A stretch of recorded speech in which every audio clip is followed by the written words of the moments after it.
Teenage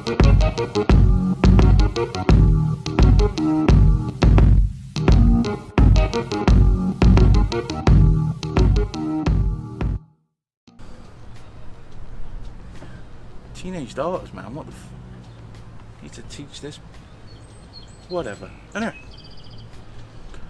this is the Moto Z3 Play by Motorola. It's the third generation of the phone that has the Moto Mods. This one in the box comes with a Moto Mod. It comes with the battery pack that boosts your battery big time. I'll get back into that in a minute. So how do I feel about this phone? Okay, it's alright. Let me run down a little bit about the phone for you. This is a 64GB storage phone. It takes micro SD up to 512 gig. It's got 4 gig of RAM. It's running the latest Oreo 8.1.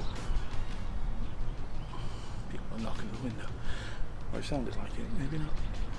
Anyway, so yeah, Android 8.1. It's got a new, first for Motorola, the Z series, it's got the new 18:9 display. It's a 6-inch display, well, 6.01 inch display, AMOLED display, so you get the punchy blacks, things like that.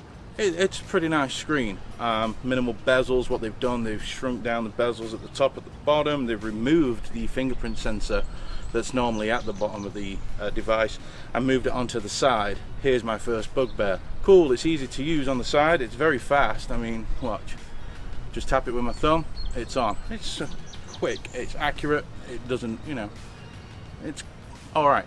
Problem is, that fingerprint sensor is not the power button at the same time. For some reason, some douchebag decided to put the power button on this side.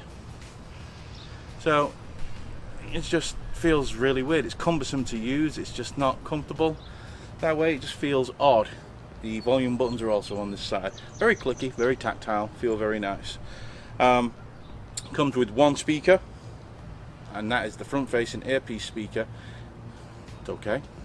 That's all I'm going to say. It's about it. USB-C 3.1 port at the bottom for charging and for transferring your files. Very quick, very nice. Should also have this on a phone of this price. No headphone jack. This phone is a little bit thicker than the Moto Z2 from last year. That had a headphone jack. This doesn't. I know Motorola, if you ask them, are going to say, oh, it's because we had to do this new 18:9 display and we had to move the fingerprints. I don't want to hear it. There's so many phones out there right now that are slim, that keep the headphone jack, as well as have fingerprint sensors and things like that. Now, I understand why they've had to put the fingerprint sensor on the side, and that's because Motorola committed to the 3 generations or the 3 years of Moto Mods fitting on every one of the phones. You can pick up a Moto Z3, go over to a first generation Moto Mod, and it'll slap right on the back of this. That's why they couldn't put the fingerprint sensor on the back. Yeah. Dumb design choice really, but obviously they couldn't read into the future at the time to see how phones were going to go.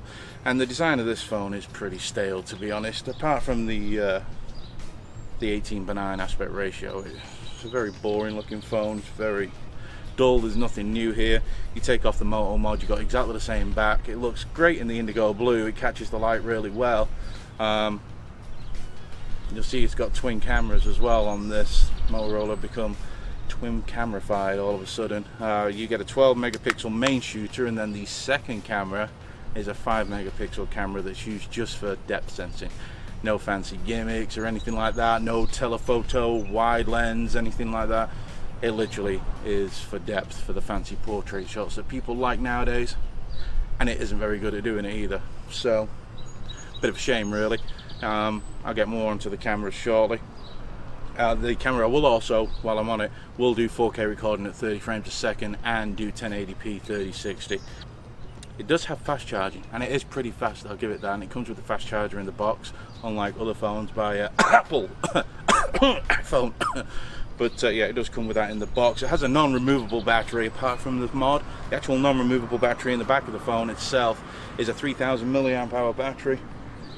The Moto Mod adds, I believe, another 2200. Battery on this phone, again, not really enamored with it. If I didn't have the mod on the back, I ain't getting through a full day. And I don't game on a phone, so I can't say whether this phone is any good for games. I've got a feeling that it isn't going to be, and the reason for that is this phone gets really bogged down. It has the Snapdragon 636 processor and it's paired with 4 gigs of RAM, and it's got the Adreno 509 graphics, and that should be plenty enough to get you through a lot of games and things like that. I can't get through basic apps with things like this. It hangs, it takes forever sometimes to load pages, sometimes it gets stuck, sometimes it don't load at all and it just crashes. You know, I frequently get this app failed to open, this app failed to respond, it's no longer responding, do you want to close the app or wait? It's just so annoying. Shouldn't be happening on a phone in 2018, especially on a phone that costs as much as this. This is a $499 phone, I'll get back to that in a moment.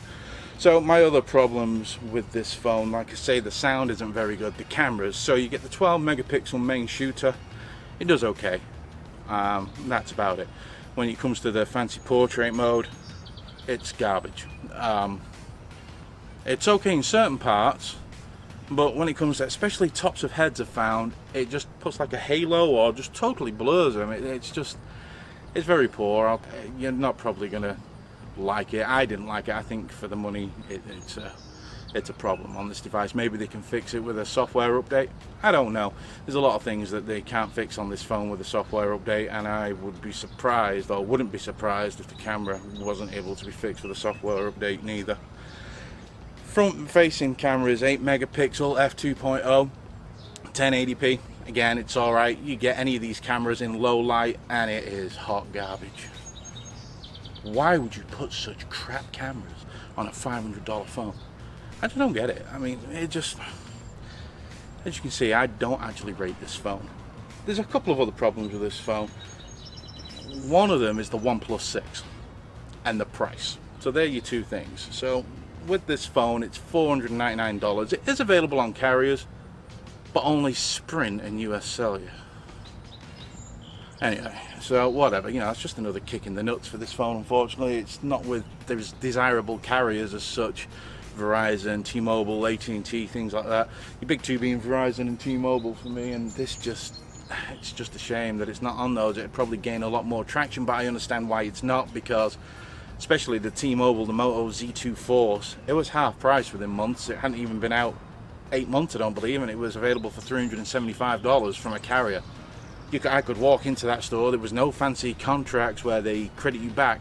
No, you could walk into the store with $375, bang, give me that, and walk out with a Moto Z3, Z2 Force. So it just shows you why they're not on those certain carriers. So like I say, you can buy this unlocked. It's $499, and that's where this phone's biggest problem comes in, because for $529 you can buy the OnePlus 6. The OnePlus 6 is head and shoulders above this thing in every single way. There's nothing that this phone does better than the OnePlus 6. The screen on the OnePlus 6, even though it's got the notch, and I didn't think I'd like the notch, or I thought it'd irritate me. The notch, you don't even really see, it's kind of a small notch. The actual screen, the optic AMOLED screen on the OnePlus 6, far better than the AMOLED screen on this. Just far better, just punchier, more vibrant colors. Even though you can change this to be vibrant, and I have it set on vibrant, it's just, it's not great. The speaker, even though the OnePlus 6 speaker is a bit, you know, it's got no depth whatsoever, it's loud. This has got no depth whatsoever, and it's loud, but it's like, turn that shit off. It's an annoying speaker. It makes you want to punch it. That's the only way I can put it. It's nothing great. Feel in the hand, OnePlus 6 kills it. Ergonomic wise, this phone is garbage town.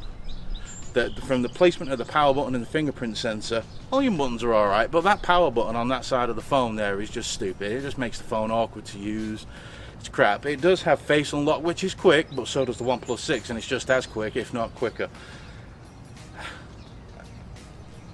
I could keep going up. The cameras on the OnePlus 6, under the right circumstances, the cameras on the OnePlus 6 are fantastic, and even under the wrong circumstances, they still kick the shit out of this thing. These two little cameras on the back of this, they're not very good, and you're not going to be very impressed at all. So if you've got $500, and what I would suggest is go with the OnePlus 6. Not only do you get what I've just spoke about, you get the top of the line Snapdragon 845 processor, 6 gigs of RAM, 64 gigs of storage. Alright, you don't get any micro SD support, but you know, pony up another 50 bucks, it makes $80 more than this, and you get a big spec increase again. You get the Snapdragon 845, but you get 8 gigs of RAM and 128 gigs of storage. It looks 10 times better than this, it feels 10 times better than this, it's 100 times faster than this, it's smoother than this, the cameras take better pictures than this. This is just not worth $499, and whoever thought that that was the price it should have been needs shooting. This should have been the Moto G6. That's how I feel about it. $299, maybe $349, $499, this is definitely not. If you're wanting a Motorola phone and you like the Motorola software like I do, and let me just touch on that, the Motorola software here is great. It really is, but it obviously isn't optimized very well because it hangs and stutters and all kinds. They've got a gesture thing on here where you can remove the buttons, the Android buttons, and it's a slider. You go left for back, right for multitask, press the middle for home. In theory it sounds great, but on this phone, because it stutters and lags, it's crap. It just gets stuck sometimes and freezes up the phone. It's pants compared to the OnePlus 6. OnePlus 6 might take a little bit longer because of the movements you got to do, but it works every time. I don't have any problem with the OnePlus 6 gestures. This has just been, bleh. I hate it. Absolutely hate it. If you want a Motorola phone that's got all the Motorola gestures like this and the small Motorola skin, which is really good, it is one of the best skins on there, just like the OnePlus 6 has one of the best skins, if not the best Android skin on a phone. But if you really want the Motorola, do yourself a favor, spend $250 and go and buy the Moto G6. Alright, it's got a 5.7 inch screen and it's an LCD, so you're losing them deep blacks, but it's still a pretty good LCD screen with some really good colour reproduction. You lose 0.3 of an inch. I know men don't like to lose any inches, but sometimes you've got to go with the pros against the odds. Did I say pros? You know what I mean. It's got a similar design. Camera compares just as good as it is on this, or just as bad, you know, whatever the way you want to look at it. $250, it'd be a decent camera. Feels great in the hand. It's got a front-facing fingerprint sensor. 249 bucks. The Moto G6 is the way to go. But if you're looking at spending $500 on a phone and you want something that's going to be as close to a flagship as possible without blowing $800-900 bucks, $1,000 the OnePlus 6 is the way to go. Forget the Moto Z3. There's no playing with this. It's just crap. Sorry about that. Let me know if you've got it or if you've been wanting it. Let me know what you think of it. Let me know if you're having any software issues like I am. Maybe it's my phone, I don't know, but I've reset it a couple of times and I keep getting the same thing. Let me know if you've pre-ordered it or you're getting it with a carrier. Let me know if you had the Moto Z2 and you were thinking of upgrading. Let me know if I've put you off, or if you just want to tell me I'm full of shit. Tell me down there. It's no problem. I love a good debate as long as it ain't stupid. And you can also catch me on Twitter at MODRNDAD at Modern Dad. I'm always on there chatting away with Red Skull and Dave West, you name it. It's a small little, I say small, it's getting quite big, but like Zach, El Jefe reviews, all them guys, we all just sit there and talk with each other. We all love a good little chit chat about things like this. Come and join us. Let us know what you think. Anyway guys, sorry I couldn't be more positive about this phone, but it's garbage town. And it was made in a factory called Absolute Crap by somebody who was called Professor I Make Crap Things. Just the way it is, I have to be honest. Sorry guys. Alright, well, that's it for now. I'll catch you later. Thanks.